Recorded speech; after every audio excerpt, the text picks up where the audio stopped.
Hello everyone. मैं आंचल हूँ and just to give a little background, we are a homeschooling family and we are homeschoolers out of choice, not by force. And again, the starting point was the education system, which is not holistic in nature. However, it is, I would call it not actually homeschooling now, we are more into open learning, organic learning. And I think when we found Azad, we did the summer camp last year with him. That was our starting point last year in May. And I got closest to what organic living is. आजाद के साथ इतना इतना ज्यादा open out हुआ, हर चीज इतनी open up हुई। Because मेरे बच्चों ने 1 महीने का समर कैंप किया और फिर सारे प्रोग्राम्स किए हैं, ऑलमोस्ट सारे किए हैं। 1 साल दे वर कनेक्टेड, प्रोडक्ट डिजाइनिंग भी किया। So the way everything that Azad has done has not worked so much in the conscious realm. मतलब आप ये नहीं बोल सकते कि अरे आज मेरा बच्चा गया और उसने क्या सीखा, जो एक टिपिकल व्यू है। आप कोई भी एजुकेशन सिस्टम में भेजते हैं, स्कूल भेजते हैं, तो आपको रिपोर्ट पता होता है कि ये कवर कर रहे हैं स्कूल में, ये टेक्स्ट बुक्स हैं। But if we understand life deeply, all of us have gone through that system. We understand that life does not, operate from any textbook. There are new questions every day, and each individual has a different question paper. So, Azad's, when my kids were connected with Azad, I realized that they started opening up a lot. My daughters, हम लोग mountain climbing में जाते थे and इतनी गर्मी होती थी, but I could see that how much resilience children had naturally. हम लोग क्या करते हैं, अपने बच्चों को रोक देते हैं कि मत करो या गिर जाओगे, इधर मत चढ़ो। एंड वहां पर मेरी उस समय जो बेटी आज 5.5 साल की है, उस समय मेरे ख्याल से 4 साल की थी। वो इतना स्टीप माउंटेन अपने आप क्लाइंब करके चली गई, मैं देखती रह गई।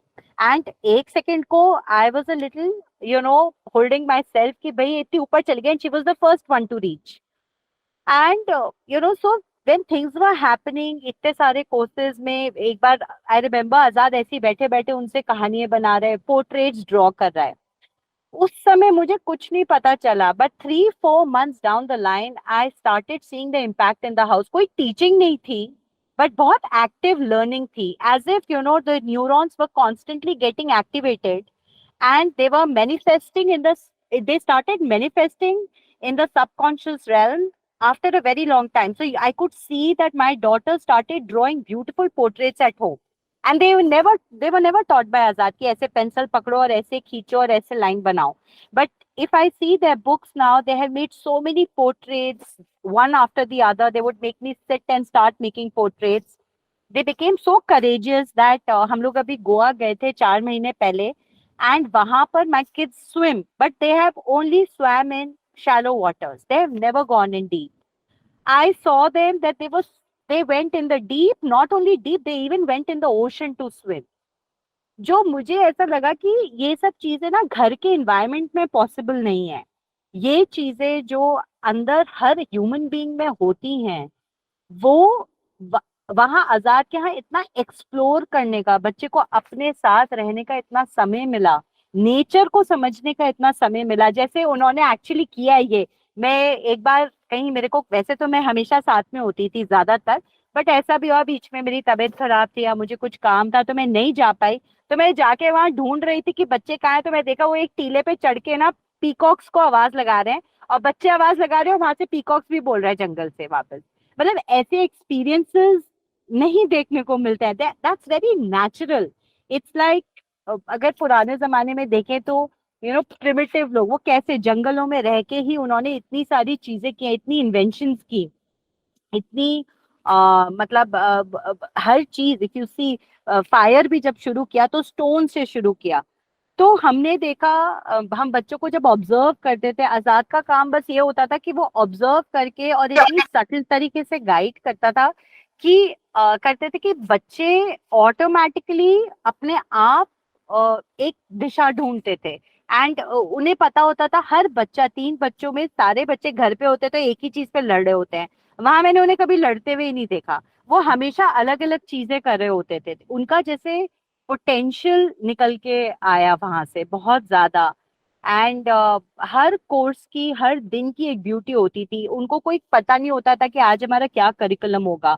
आजाद को भी नहीं पता होता था कि, उसे अगर पता भी होता था कि वो क्या करने वाले, but the children led the show, and I think that gave a very different confidence to the children.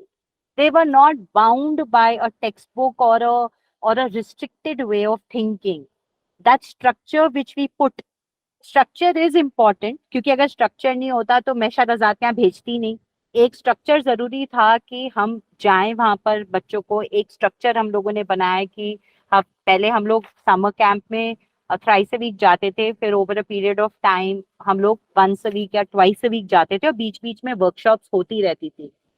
But एक एक मून वॉक की थी बच्चों ने वहां पर, हम लोगों ने सबने जाके, बच्चों ने नहीं बट हम सबने जाके की थी। एंड आई रिमेम्बर जब मून वॉक से हम वापस आए ट्रेकिंग से रात को, they had so many stories. But वो ना, वो एक्सपीरियंस लिमिटेड नहीं होता था क्लास के अंदर, वो एक्सपीरियंस आज भी निकल के आता है। वो उस बात को अगर 8 महीने हो गए तो आज भी किड्स टॉक अबाउट कि मम्मी उस दिन हम जब मून वॉक से वापस आ रहे थे तो हमने ये स्टोरीज बनाई थी, और आज मून मून को देख के मुझे ये स्टोरी बनाने का मन है, और पता है मम्मी मून में ऐसा हो रहा है। So I feel that it just stays with him, whatever he does or whatever he has done with them।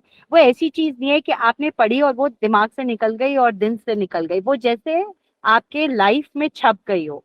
That is what I see, not only with the kids, even with myself. In fact एक बार मेरी बेटी आई trekking से, and उसका पूरा पैर bleed कर रहा था, बट वो फिर भी ट्रेकिंग करे जा रही थी। उसके थॉर्न्स घुस गए थे अंदर, बहुत सारे कांटे चुभ गए थे उसको।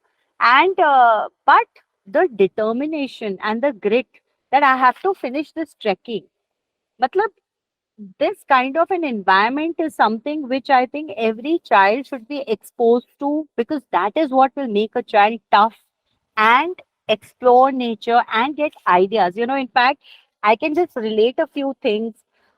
There is, if you all can go through the YouTube video link also, there is this train in Japan, okay, and वो एक टनल से पास जब पहले होती थी, it's a super fast train, जब वो पहले टनल से पास होती थी तो जो सारे लोग वहां पर होते थे ना, वो लोग डिस्टर्ब हो जाते थे, वो काफी लाउड नॉइस क्रिएट करती थी, and it used to cause a lot of noise pollution.